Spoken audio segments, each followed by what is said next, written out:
watch. So really quick, I will take roll call just of the committee members. I have the list in front of me. As ex officio, we have Gordon Ridgway. If you can say here or I. Here. Great. We have Anna Tamel. Here. Ingrid Ellen. Yep, here. Welcome. Janet Carlson. We do not have at the moment. Marina Kachube. I do not see. Jill Cutler. Not yet. I know Will Evans will not be able to make it. Maggie Cooley. I'm here. Excellent. Sana Peterson. Here. Great. And then Heather Deneen, I don't see online yet. So we'll get started slowly. I have 2 items to add to the agenda per the committee members' permission. One is just the thought of having a chair. And then the second was a request that came in from a member of the public to have a public comment period in the beginning to ask questions, and then also to hold public comment towards the end of the working meeting. I see Janet's joining right now. So Janet is popping on. Hi, Janet. So Janet, we just took roll call. We're just now discussing adding 2 potential items to the agenda. One being the selection of a chair through the appointment of the first selectman. And then the second item being, there was a request from the public to have public comment at the beginning and also at the end of the meeting. I leave that up to the committee and how they wish to run their meetings. I'm just here to facilitate. So both of those items are up for potential additions to the agenda. So how do you want us to proceed? Using Robert's Rules of Orders, a motion, a vote, that kind of thing? Let's do it as 2 separate motions. Should one committee member want to put up a motion? And then we'll proceed, yes, officially using our FOI rules, Robert's rules. So I'll move that we add the agenda item of discussing a chair for the committee. Excellent. Second. Great. All in favor? Aye. Aye. Any opposed? Okay, so moved. And then that second item, this is up to the committee whether we want public comment beginning and end, just end, up to how the committee wants to run their meetings. I will also move that we have that discussion at this meeting. Okay. So move to add how we want to handle communication. Correct. Perfect. That is number 1 on our agenda, so we can discuss that under our item number 1, which I'll move. So item number 1 is now the appointment of a chair. So the committee selection of a chair, the committee discussion of a chair that will then be appointed by the first selectman. And then item number 2 is now communication and approval of meeting minutes. So those housekeeping items. So that said, our first item being the selection of a chair. The whole thought behind this is just, this is a local group. The whole point of having this affordable housing committee is first and foremost to satisfy the statutory requirement to adopt an affordable housing plan by the town. And second of all, a thought is I'm here for the facilitation of that adoption of the plan, but not so much to lead the process or kind of be that point person locally for that objective. So if anyone, I'm well aware that everyone's a volunteer, so we're not looking to burden anyone with any extra work other than being here at the meetings, you know, taking roll call, perhaps, whatever that chair is comfortable with. I'm happy to take the minutes as a recording secretary for the purposes of this committee, but just to help move the meetings along, less so that I need to be engaged as the chair and I can just fill the role of being the facilitator. So we don't, not to put anyone on the spot today. Yeah, I think it makes sense to do that, but let's anybody that wants to do that, I know there are people here that have been here that aren't here right now. Why don't we'll get somebody in place for the next meeting, if that's all right. So again, because nobody's thought about it at this point, but I'm sure we'll find somebody that's willing to do that. So I why feel- don't Gives us we, a month to strong arm people. Right, ply them with maple syrup, no Yes, no yes. pressure. And ply them with the notion they won't take the minutes, so I'm taking very, Perfect. yeah, just for the purposes of fulfilling that requirement. Yeah. The next item on the agenda, moving right along, communication and approval of the meeting minutes. We'll stick first with our communication discussion that regards public comment. So up to the committee entirely how they wish to run their meetings, whether it's beginning and both, up to all the members of the group. My thought I on would- that is, why don't we wait till we get the chair, and then the chair can have some input on how they want to run it, because I think usually it's up to the chair to sort of handle the communication part of it. And I would stress to anybody watching or participating that a lot of boards have found it most useful to get written communication ahead of the meetings, in addition to communications at the meetings. So I wouldn't mind, I could see putting that particular question off for next month too, as long as there's public comment available today. Great, great. I do see Marina's just joined, so welcome, Marina. We just took a roll call. You're officially joining the meeting as a committee member. And Maggie, did you want to add anything to that point on communication? No, I just had a point of view, but let's wait. If we're going to wait till the next meeting, I'm happy to wait for that. Ideal, ideal. So there's public comment on the agenda at the end of this meeting for today. That is established. And the other point of order is that at our next meeting, that April 26th date, it's the fourth Monday of the month. That will be when we celebrate our chair and then get to it as far as our communication policy goes. So next up, we do have the planning presentation. Before I jump in for the committee members, thus far we've covered, just a quick recap is we convened the first meeting, introductory meeting, and just went over the statutory requirements. So my role as a facilitator to fulfill the statutory requirement of 830J, which is a requirement that all towns in Connecticut adopt an affordable housing plan by 2022. There are guidelines online that I've linked to the COG webpage for the Cornwall Affordable Housing Plan process that everyone can take a look at reading. There are guidelines. We can tailor the plan around what the town and what the committee decides as being the most appropriate to address within our plan.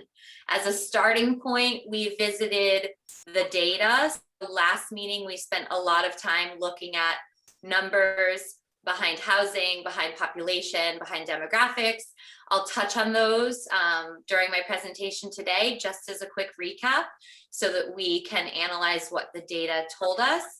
And the other thing that I wanted to touch upon, just for the record, and just, I know there's been a lot of communication, my role as regional planner for the Northwest Hills COG for this planning process is to facilitate the process. So I don't come to these meetings with an opinion or a thought of what's best. I have knowledge about neighboring towns, what they've been doing as far as approaching this new mandate and these plans.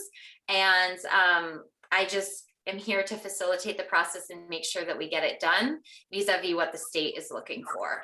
So moving right along, I'll pull up my screen and start our presentation for today. Okay, so as touched upon, the plan, a requirement by the state under 830J, a brief outline of what we're doing is what has been laid out by the state is to truly get behind a purpose of the plan, look at your housing needs assessment. So that was where all of our data came into play. And I'll touch upon what we revealed from our data assessment. So really to look at the numbers, to look at what housing needs may be in town. So that's existing conditions, current demographics, our current housing stock, and existing affordable housing.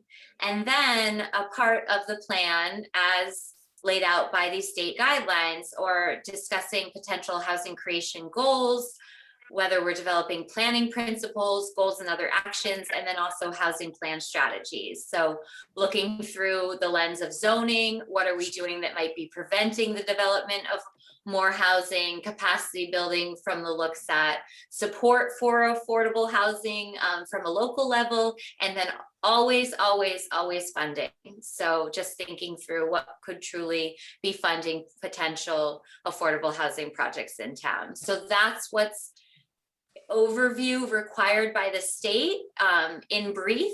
And again, it's really up to each town. All towns across the state at this moment are tailoring plans to fit their needs as a town. So the data assessment that I went over at last meeting, it was pretty in depth. I definitely talked a lot on various aspects of the demographics in town. That is all a part of the recording and also up on the webpage that we've been pulling together just with all the information that we've been using for this planning process.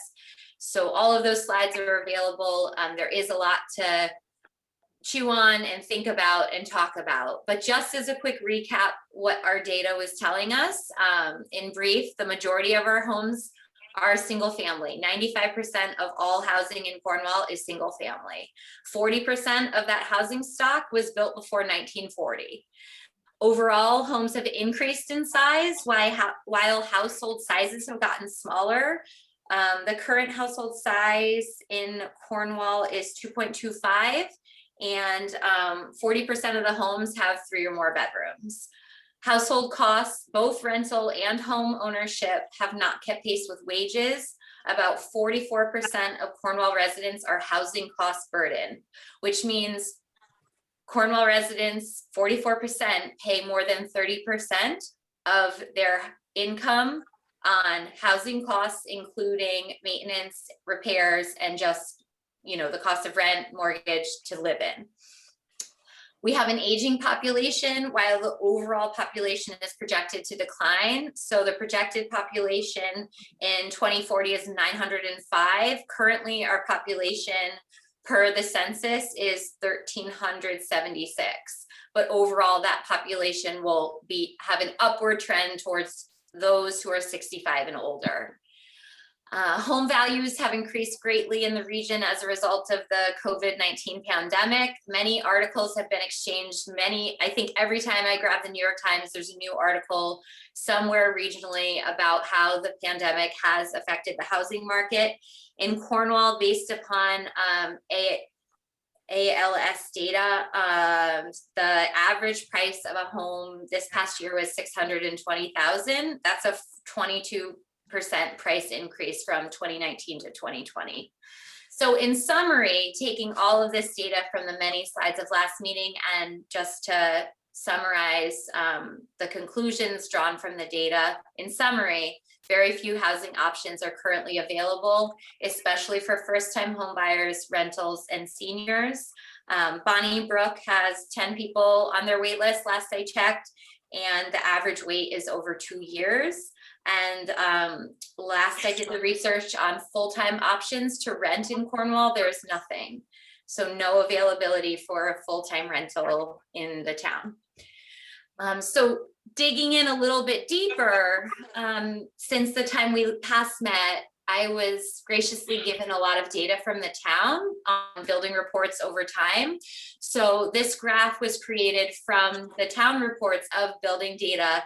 This is a graph of the total valuation of the costs of building, and you can see it's pretty much leveled out in recent years. So in the late 2010 and beyond, it's oscillating between 7 million to about 9 million, but we're pretty much at this leveling out point.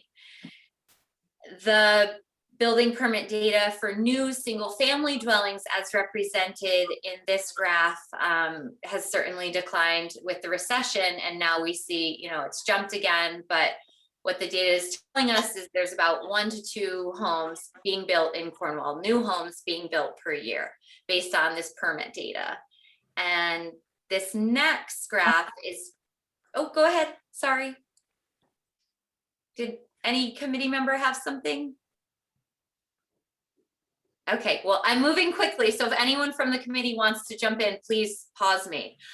Local market, the local housing market, so this is permit data from the town. The darker orange is multifamily, so that is Bonnybrook on the graph, basically 10 units that were permitted in 2011.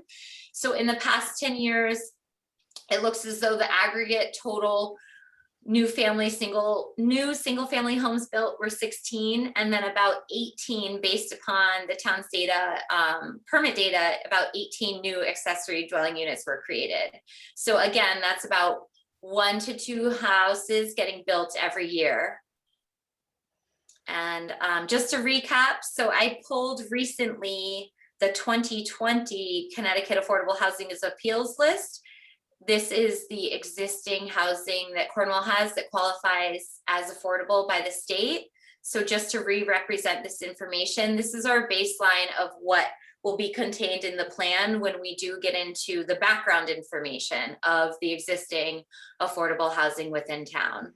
And always important to note by definition what affordable housing qualifies as far as the town, what the state considers as affordable housing. So as the plan requires, we do need to come up with strategies to satisfy the state's definition, but that doesn't need to be the only elements of our housing plan. But a part of the affordable housing plan will be to satisfy the state definition of affordable housing, which is here on this screen. I know I'm moving quickly. If anyone wants to jump in, please feel free. Could I ask a question? Of course. Now, it has to do with how far we have to go in this affordable housing plan. My understanding is that we don't have to plan to immediately jump from 3% to 10%. Exactly. But we can decide for ourselves how far along the continuum we think we can move Cornwall. Is that accurate? That's exactly accurate. And I think that is definitely very important to note. And the whole point of me showing the recent permit data was just to show what the cadence of development for the creation of new homes in Cornwall has been, so that we can all better understand what will go into a feasible plan, what's feasible from the market perspective and just feasible from the building trends over time. So yes, exactly right. So Janelle, I apologize if you went over this in No, of course. meetings, but are the tenant rental assistance, is that, housing vouchers? Is that on one side? I'm just curious what that is and whether those are really locked in units or, So and then I'm also just curious on what defines an affordable single family dwelling. Yeah, no, I'm glad that you're asking these questions. So we're very lucky that we have Maggie here, because Maggie is my local guru on these numbers within town. Not to put you on the spot, Maggie, at all, because I do want to look at the Connecticut Affordable Appeals list to really dig into that tenant rental assistance definition. I think it's Section 8 residents at Cougarman. Okay. And excuse me, I think there are also some Section 8 residents who are housed elsewhere in town. And and again, this is where the local knowledge is so important. This is based upon the list that's given out by the state. And if there's ever a definition or a number that we're seeing that we feel that there's a discrepancy or we don't quite know, I can always turn around to our contacts in the state to let us know, okay, what number is this? Where are you getting this? But the question that you're asking, Ingrid, that's really important is also the period for how long. So if this is tenant rental assistance, is it a 30-year agreement? Is it a perpetuity agreement? That is definitely something to keep in mind. Or is it tenant based? That's my question, really. Is this just about a tenant? So is the requirement just that you have residents living in the town who are provided subsidies, or do they have to be the subsidies need to be linked to hard units? That's such a good question. And that is the type of thing I'll turn to the state to have for next meeting so that we can better understand. This list actually just came out recently, and I noticed it actually pushed Cornwall up by 2 more units than what it in past years in 2019 had on the docket. So just keeping that in mind, I'll ask that question out to the state. And did you have another question that Yeah, sorry, I didn't understand the single family dwelling. Those are owned units that are considered affordable. So how does that work? Is there some resale restrictions? So again, those are in perpetuity, those are going to be affordable, or is it just that those buyers came in with subsidies and now there's no restriction on the equity that they can on the resale? I don't know the answer to that. This is Maggie speaking. I don't know the answer to that because I don't believe that any of the 36 that is listed there are parcel program. I think these are all outside of parcel program. So I don't know how the state is counting beyond Bonnybrook and Krugerman. Okay, right. So It what- says that there's single family rental dwellings. I think they may be, I may not know the answer either, but I'll guess. There used to be some units that were counted in that calculation. If you got a CHAFA Yeah, assisted mortgage assistance on your house, if you qualified for right. that program, then you were counted. So I think that may be where those single family houses are, but that's a guess. I'm pretty sure it's right though. These are all very good questions, and what I'll do between now and I can even provide this information before our next meeting, get to the bottom of what the state is counting and what their terms are. So with whether there's anything expiring, it's always important to note if there's something that will no longer be subsisted in some way. That's great. Thank you. Of course. Anything else before I click on? So this is a recap. This is going back to our town plan. So the POCD in Cornwall was updated and adopted in 2020. And there was a section on housing, which is what I'm using as our baseline of what are our goals, where our goals will come from. And this just outlines really briefly what each of those goals are and thinking through what goals we want to take a step further in our housing plan and really strategize behind, put more defined action plans behind, and just thinking through the steps to getting to achieve them. As I know we've talked about before, and just thinking through, especially because this housing plan is on a 5-year term, to think through what's achievable as far as sizable goals within that 5-year term. And then also in our housing plan, laying out these goals very clearly so that we have metrics, so that when we come back 5 years from now, we can clearly see, did we satisfy that goal? Did we not? And what are they? At a recent hearing, I was listening to the state legislature talking, because as everyone saw in that article, and I'm sure just knows from everything going on, because affordable housing is such a hot button ticket right now before the legislature, there was a lot of talk around really how you're getting to metrics. So whether even you want to frame it where you're saying, okay, let's look at our burdened households. So who is house burdened as far as the cost of housing, and maybe even establish a metric there. If we're at 44%, let's try to achieve looking at 40%.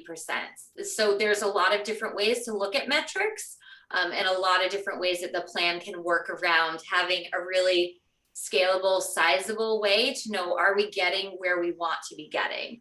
But this overview of the plan of conservation and development, I just bring before everyone because that's our living document right now as far as the blueprint for what the town has put out around goals around housing. So to work in concert with that was my first step as far as where we can go with our strategies.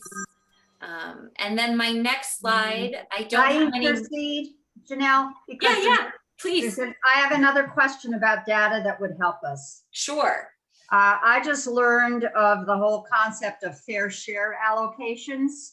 Mhm. And there was some data that I saw for the Northwest Hills, the region spanned by the Northwest Hills Council of Governments. Mhm. There was a total number there, but I'm wondering if there's any specific data about what Cornwall's fair share allocation would be. And at the same time, I'm wondering where that number 25 came from in the plan of conservation and development. What our member Jill Cutler, who can't be here today for family reasons, chaired No, that. actually, I am here. Oh, you are here. I Thank you. am here. Okay. You chaired the subcommittee, so maybe you can tell us. That's right. It was the number that we thought we could work toward. It's an ideal number, obviously. I felt that I would have been very happy with 10, but there were members of the committee who felt that it was really important to have a higher number so that we could actually get 10. Okay. And you don't want to know what the fair share number is. That's really scare the horses. Okay. Well, we're working towards that goal. Yeah. Okay, so, and then after looking at the POCD goals, the next step that I started to do to really investigate our existing conditions is looking at our zoning regulations. So zoning regulations around housing, I pulled excerpts from the zoning regulations verbatim of what's allowed around multifamily development, what's allowed, or if we ever even talk about senior housing, we refer to it as elderly housing within the town zoning regulations, and then accessory dwelling units. It should be noted that accessory dwelling units often, in most cases, in all of the cases that I've seen specific in Cornwall, don't actually count towards affordable housing per definition by the state, but the state does, and they're recognizing that accessory dwelling units is a mechanism to increase housing supply, and also just in their nature, they tend to be smaller, they tend to be more affordable units just by their very nature. So again, back to that point, we do need to satisfy strategies around the definition, that very formal definition of affordable housing that's recognized by the state, the 30% of the AMI for the area, as protected in some way. As long, we need to do that, but then we can also add other strategies around implementing goals for other housing options. So just a more diverse, more robust housing supply is also what the overarching goal of the plan that we lay out per the state requirement would be. So just to make sure that we're making those distinctions when we are strategizing, because the goal of the plan as written in the state statute, it's a diverse spectrum along all income levels of housing. So that said, this is just a quick summary of what's in our current zoning. The zoning assessment is very much a part of looking at where we are when we analyze this affordable housing plan, where we want to go and how we can potentially get there. So these slides will be available. I'll put them up on the webpage with all of the information so we can revisit them. And these were pulled directly from the current Cornwall zoning regulations. Janelle, can I ask you a question about the ADUs, about whether it says owner occupation required? And I'm just curious, is that for the resident of the ADU, or is it just the the resident, that the property on which an ADU is added needs to be owner occupied. Yeah. And then they could rent out the ADU to a renter. Yes, so I'm glad you asked that. Currently, the regulations, and I can pull them because they're right here in my office, but it's an owner occupation requirement. So either what one might consider the primary dwelling Mhm. needs to be owner occupied, or Okay. the accessory dwelling. And I've seen this adopted by many towns. I'm sure the thought is it could be either or, if, you know, someone wants to downsize, let their kids live there, et cetera, et cetera. But that owner occupation requirement is in Cornwall, requiring that at least one of those units on that lot is owner occupied. Thanks. Great, yeah. So I can get rid of these slides. That was just a quick run overview. That's really our assessment. So the purposes of our meeting and what we're talking about is to really get this picture of our current existing conditions in town before we start proposing where we want to go and how we want to get there. So that's sort of our baseline, our understanding of where our population is going, what our trending data is around housing. I know it's a lot to sort of swallow, and also to keep in mind, this doesn't happen in a vacuum of just isolated Cornwall on the map, but this is sort of happening in relation to what's happening within our region, across the state, across the nation, even when it comes to housing. So I know that was a lot to cover. What I Got want, another question. I'm so no, sorry. this is great. It's good. The process, once we have put together an affordable housing plan, does it have to go to town meeting for approval? Does it go to the Board of Selectmen for approval? Where does the report land? So that's a great question, and I'm glad you asked. It is truly up to the town. I've seen it done in many ways. It is often sponsored, endorsed by the Planning and Zoning Commission, provided that many of the strategies oftentimes, and again, this is new for most towns across the state. Most towns have not developed an affordable housing plan aside from Salisbury, aside from New Fairfield. There are very few towns that have done this. Now that this is a mandate and required, we're all doing it pretty much along the same timeline. And what I have seen is, especially if when we get to our strategies, we'll be able to see if it seems to be really regulation heavy, as in the Planning and Zoning Commission will likely spin through some of these concepts. An endorsement by them is often recommended, but then finally it goes through the Board of Selectmen. But it's up to the committee if they do want this zoning blessing or planning and zoning blessing, rather than pushing it through to Board of Selectmen, but the buck stops at the Board of Selectmen. Thanks. Of course. Anyone else have any questions before I talk about where we're gonna go? I have one more data request. I don't know if it's possible, but I'm just curious how Cornwall's, the 3% affordable compares to other neighboring towns. Do you have those data? Yeah, I I'm do. sorry if you've already shared them, but. Yeah, I do. And in fact, the affordable housing appeals list, so the Connecticut, I link a lot of things through my slides. So when you get the PDF, a lot of what I reference will be linked through. So the Connecticut affordable appeals list is actually linked there, and all the towns come up. So the towns that are exempt from 830G applications are on there. All the towns that are not are on there. And you can see where we size up. Pretty Good. consistent with what's in the region. Perfect. I think we're in the middle, Ingrid, more or less. Would you agree, Janelle? I mean, there's some towns that certainly have more. There's some towns that have zero, but we're sort of in the middle.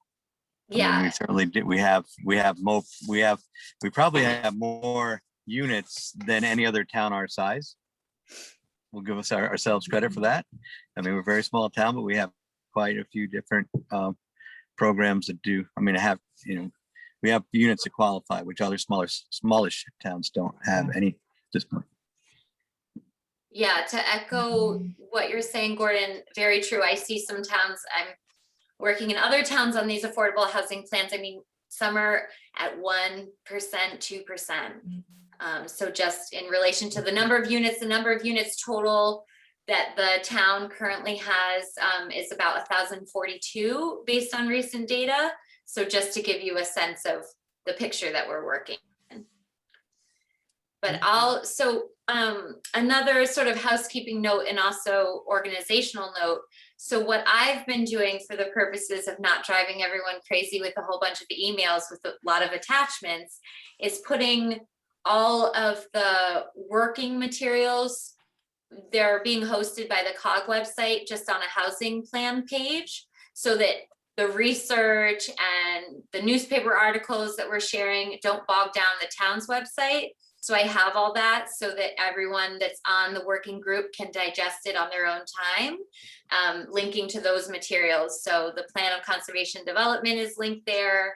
The recent, I think the zoning regulations are there. Recent articles that we've emailed are there. And then all of my presentations from these meetings are there as well. And then I'm reserving the town website as more the official, the agendas, the minutes, and then our recordings. Heather, I see you're here. Welcome. Yeah, sorry I'm late. I had it as of 5 o'clock, so I was off by an hour, but here I am. Thank you. No, fantastic. So where are we going? So now that we've sort of worked through our existing conditions, not only in demographics, but also in housing stock, also in our affordable housing stock, the thought is truly having an organizational meeting next time, which will be in prep for a larger town-wide meeting where we can talk about this process with the entire town, with all residents of the town, to truly inform them what we're embarking on. And also, I think it could be a really valuable opportunity to just have a conversation around housing. A lot has happened in this past year, a lot has changed, and just to really comprehensively talk and think about housing. And then of course, bring it back to satisfying the statutory requirement of getting an affordable housing plan completed. So the thought is October 26th is our next meeting, and then preparing ourselves so that we can go before the public and really talk about what the existing affordable housing is in town, and then to start to think through potential strategies for the plan. And in the meantime, getting to the root of those questions around the affordable housing and what the state has on file for affordable housing will certainly be my homework. So does any member of the committee have thoughts, concerns, questions about our approach? Yeah, just to fill in people that may, or I might not have said it, but just we had, the selectmen had set a goal of having a housing forum last spring before this process even started. And then we got busy and bogged down with COVID things. So that was our goal, is to have a discussion about where we're going, what the needs are and that kind of thing. So the thought is to have something in May, probably around the 24th of May, which is a Monday, seemed like a good time in far as when other meetings and things aren't happening. And the thought would be we bring an update. I mean, certainly what we're doing with this group would be central, but there are some other that are things that are interesting, like what the Housing Corporation is doing. There's a first home buyers loan program that the bank, National Iron Bank, is thinking about. And I have had some interesting discussions with people that know Cornwall and have some ideas, sort of visionary ideas of how we might move in this direction, with market-based housing, not just, state-sponsored housing. So there's a lot of interesting trends that are happening and people connecting to Cornwall involved with them. So I thought, and again, without any huge agenda other than to update people and give people a chance to talk and present, that's what we had thought about. Great. But May 24th does not give us time to have another meeting to plan the townwide meeting. April. Oh, yes. Ah, Right, this is well, only March. Yeah, Maybe it feels really nice out. yeah, don't mind me. I'm sorry. No, I did the same thing earlier today. So per usual, our April meeting would be the fourth Monday at 4 p.m. The 26th then at 4 p.m. And that would really be our working group as a group to decide how we want to present to the greater community the process that we're in the midst of going through. Prior to getting to even any strategies, I think at this point in the game, to have the strategy discussion on the community level so that we have a comprehensive understanding of other players in the room, other things that are potentially going on, to make sure what the plan really, what I've seen from towns that have done plans is really a comprehensive understanding of the housing situation in town, including strategies for how a town can create more affordable housing. Could I suggest that we include at that townwide meeting an effort to preempt NIMBYism by having a section called commonly held myths about affordable housing? Where, the arguments that people come forward with can be addressed through research materials, studies that have been done that tell the truth about what actually happens. Yeah, so That's I'm just a suggestion for that meeting. ideal. I'm pleased to say my colleague Jocelyn Ayre, she's done a lot of work around frequently asked questions around affordable housing. So I can come prepared with those materials so that that's a really nice primer for a lot of questions that do get asked around affordable housing. Right. right. And if you put them on the webpage, then people could look at, you could suggest that people look at them before they come to the meeting. Yeah, that's a great suggestion. And I'll continue to put articles. There was that great one that was circulated. I'll put articles there. I'm just organizing it and then sending it out with routine updates of our agendas so that if anyone comes across an article, there's a lot out there and updates, feel free to send my way because we'll get that on the webpage. The whole purpose of that webpage is so that we all can access the same information that we're using to develop our strategies. So, and what I can do, so what I'll do in preparation for our April meeting is to organize those frequently asked questions and bring them before this group so that we can have those ready for our planning purposes for then our May forum. Maggie, do you have your hand raised? I have. I was a bit confused with Gordon's suggestion. Is the Board of Selectmen's Housing Forum going to be the one that this group will also use to reach out for community involvement? Or is there a separate later one that we contemplate? I think, Maggie, this is a general early discussion we're talking about. Okay, I think at some point when this committee finishes their work, then there'll have to be obviously other meetings and whatever, but I just felt before we got too far down the garden path, it's good to have these forums and there's other things that are concurrently going on. So why not before summer have a discussion that we were trying to have last year. So that Right. was the thought. And again, without any, we don't have, the pressure's not on to present a project or a finished piece of work or anything else, okay, good. but just to, again, encourage some growth in this area. Right, I think the more the merrier. I was just feeling a little breathless if we were going to be all together by May. Me, No me pressure, deep breath. Me too, me too. We're pushing, but we're not that far ahead. Yeah.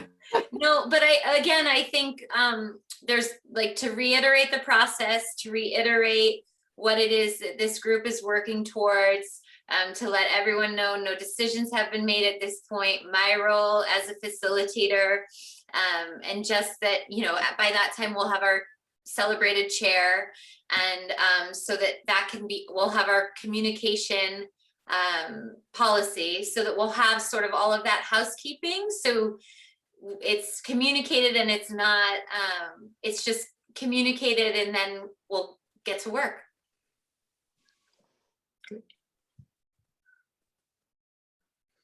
Okay, so does anyone have anything else? Okay, the committee members look like, okay, I'm not missing anyone. So we have a moment for public comment. Jonathan, do you want to help facilitate that if you don't mind? I'm pretty good on seeing who wants to speak, but if you don't mind just unmuting, and we'll do that. So any members of the public care to address the committee? I have a question. Oh, okay. Caroline, go ahead. I go? Okay. Thank you, Joe. Thank you, Janelle. I was wondering, that link that you mentioned for the report that you're putting together, can you send that out as well to the public, to the as part of the agenda?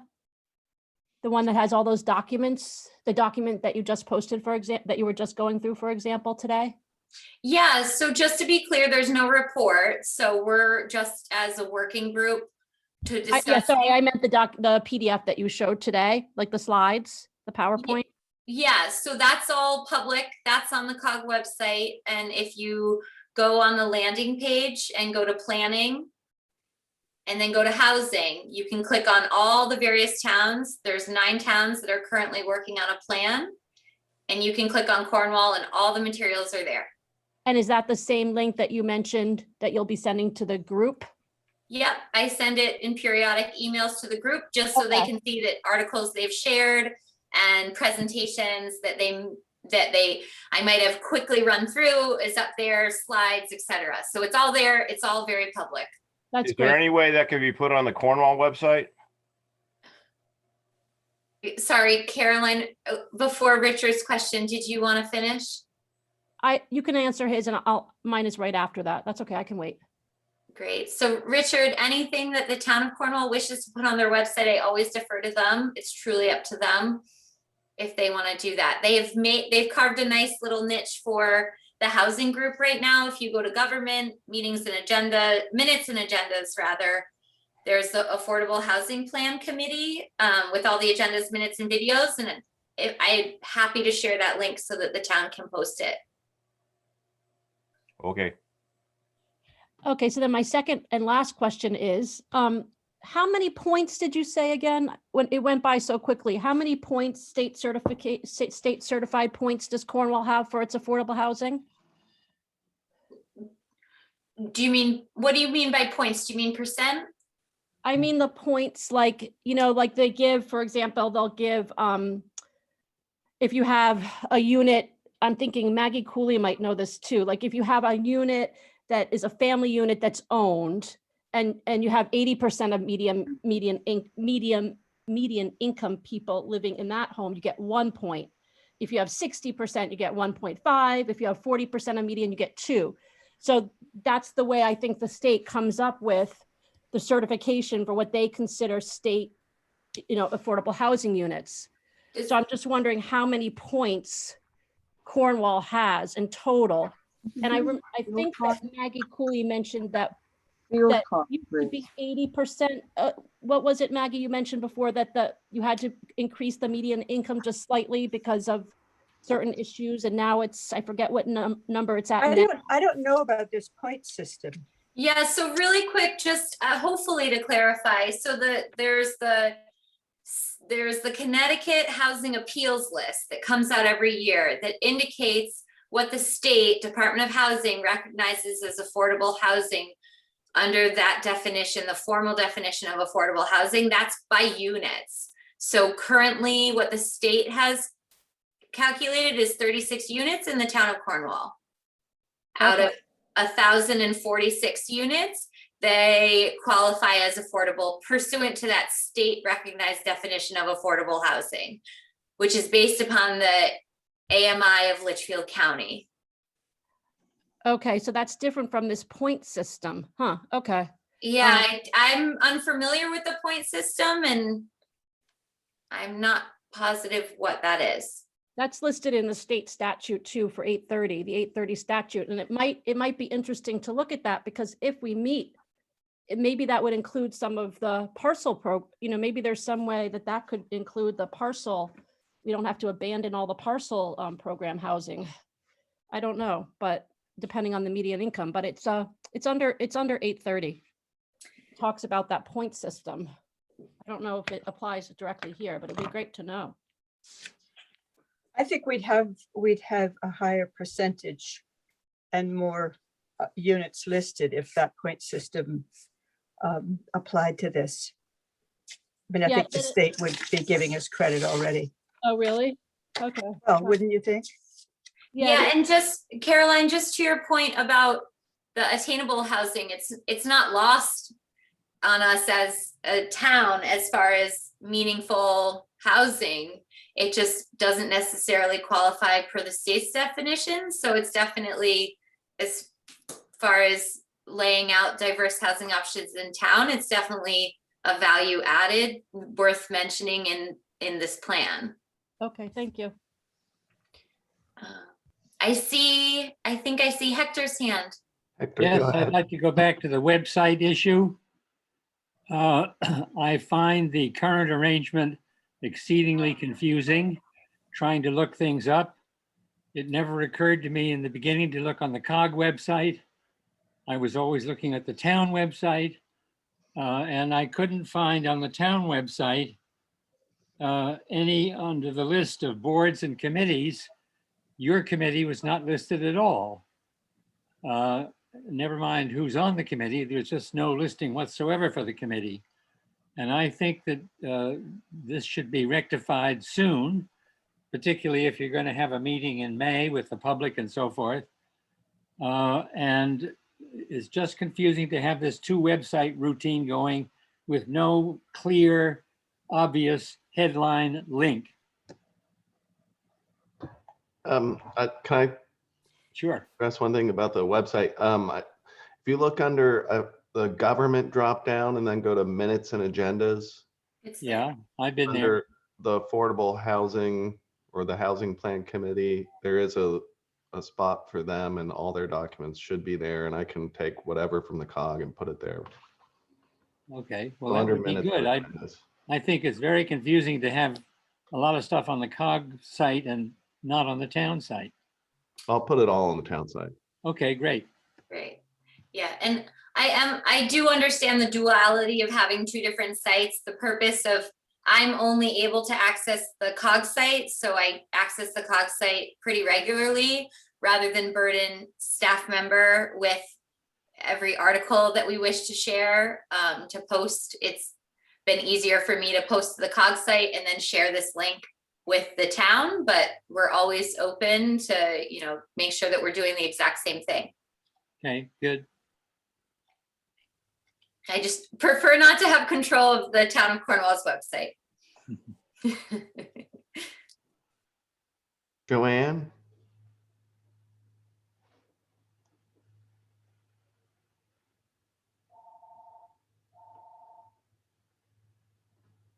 Hello, thank you. I really appreciated the fact that you brought up the question at the last meeting, and I think it's been reinforced at this meeting about the possibility of conflicts of interest among your committee members. I think it's really important that this group not have even the appearance of impropriety. I'm concerned about one of your members, Janet Sanders, who endorsed actually the project of a real estate developer But more importantly, she also serves on the Board of Finance, where it is the distinct possibility she would have to vote on funding of projects or support for this committee. And that vote might be tainted by her participation on this committee. I'm also concerned with the presence of the P&Z chairman, Anna Tamel, on this committee. When you just talked about the P&Z endorsement being sought for a proposal. And I think it also came up at the last meeting where you didn't want to address an issue because of the presence of these members. I think both Janet Sanders and Dr. Tamel presence on this committee is problematic. And I'd like the committee to move forward without any appearance or taint of impropriety, and would therefore ask that they voluntarily remove themselves from the committee.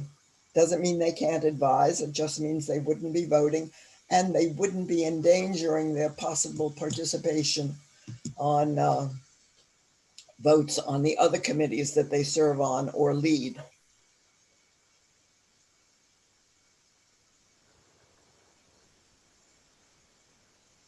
So I think those are things that are really important.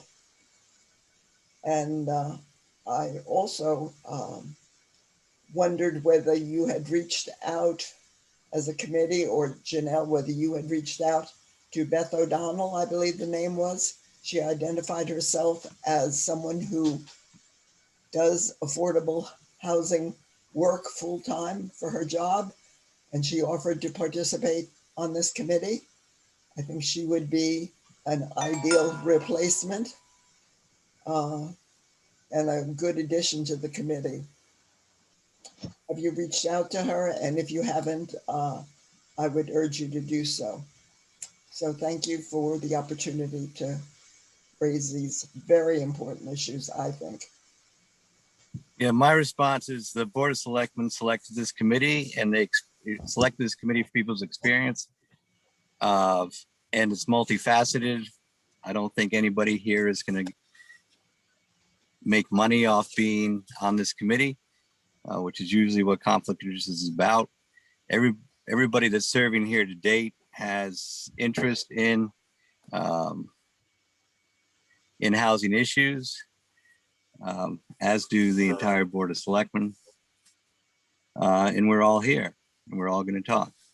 And I've talked to Janet. Janet's, I think, made her position clear.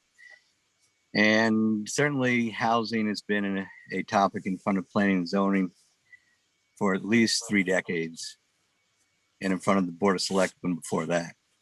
And so everybody that has an interest in housing and moving it forward in the town cannot probably be disqualified by being on a housing committee.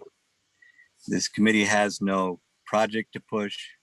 It has a long road to hoe as far as trying to advance something that was put out in the town plan last year, 10 years ago, 20 years ago, 30 years ago. And so that's where we sit. And I thank the people for their participation. I have talked to Beth.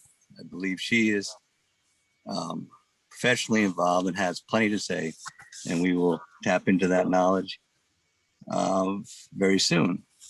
But perhaps because she works in affordable housing full time, she could be felt to have a conflict of interest or a personal interest in the field. So I think that's where I feel with this. And I think, again, people are welcome to their opinions, but I don't feel that particular. Last questioning was on point or really productive. So again, we're reaching out to people, we're having public forums. We're trying to move this issue ahead, tapping into what we have for expertise here in the community. And I think we have a good representation of that. And there are many different aspects to this issue that overlap with people's responsibilities and interests and talents. I Thank just find it difficult to believe that with all the talent and expertise we have in the town of Cornwall, we have one person who is head of the Economic Development Committee, who's the same person who's on one of the most powerful boards in town, the Board of Finance, and now is looking for an appointment to another committee. I just think, why would we not put Beth on and let them switch roles so Janet could be advisory, but Beth would be voting? That was my point, and I thought it was on target to the issues Janelle raised at the last meeting. Thank you.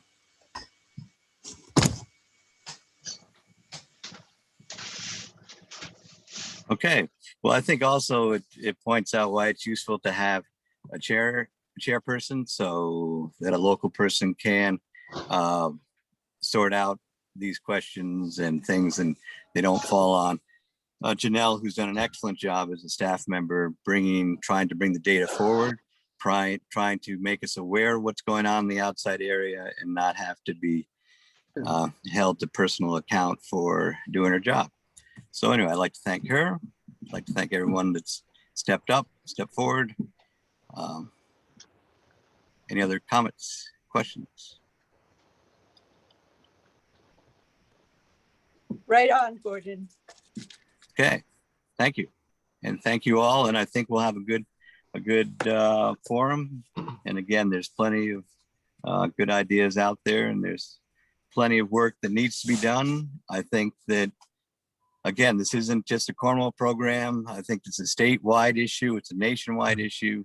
And it's very broad in some ways. I think, again, one thing, I listened to a hour-long presentation about housing in Northwestern Connecticut, and it said the latest data is showing that half of the young adults in the area are living with their parents.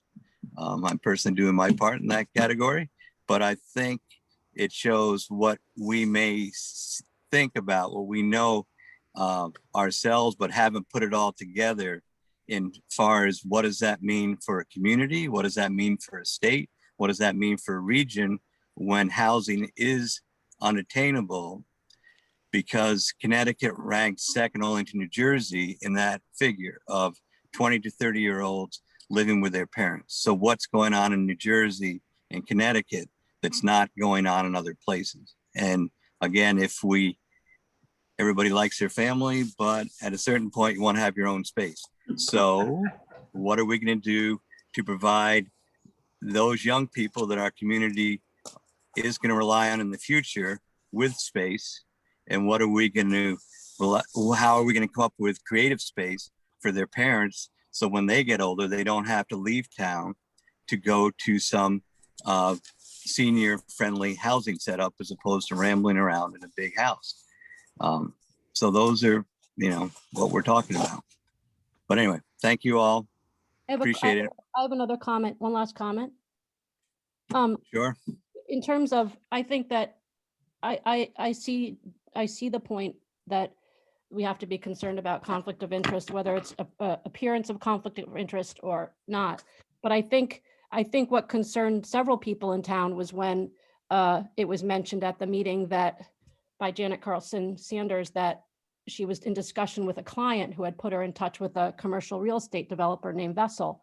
And perhaps to kind of assuage people's concerns, she could tell us, what the name of that client was that had put her in touch with Vessel.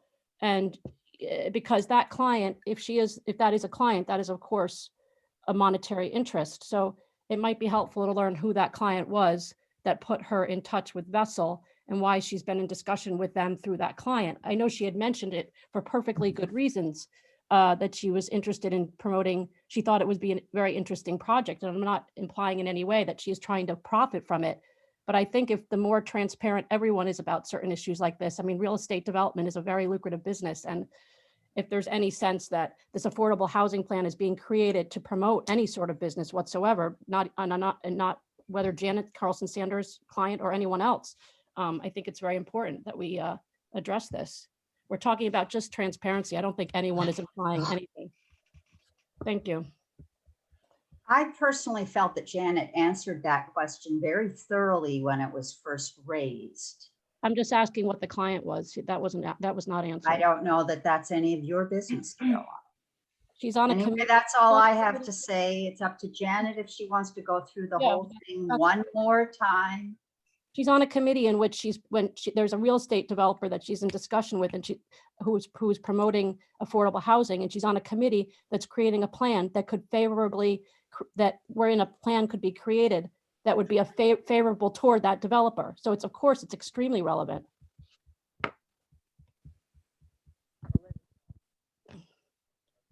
Does any other member of the public care to speak?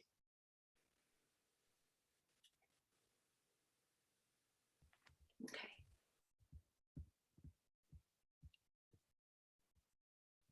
Okay, well, I thank you all, and I think it's good to remind ourselves too, we're here to talk about issues, not to talk about our distinctive personalities and to talk about each other. So I don't want to lecture, but that's important to say that we're here to think about the issues. And I'll just leave it at that. I'd like to Thank you move all that for we your service. close the meeting. Yep, Seconder Okay. for that motion, please. thank you all. Thank you. Thanks, everyone. I vote to.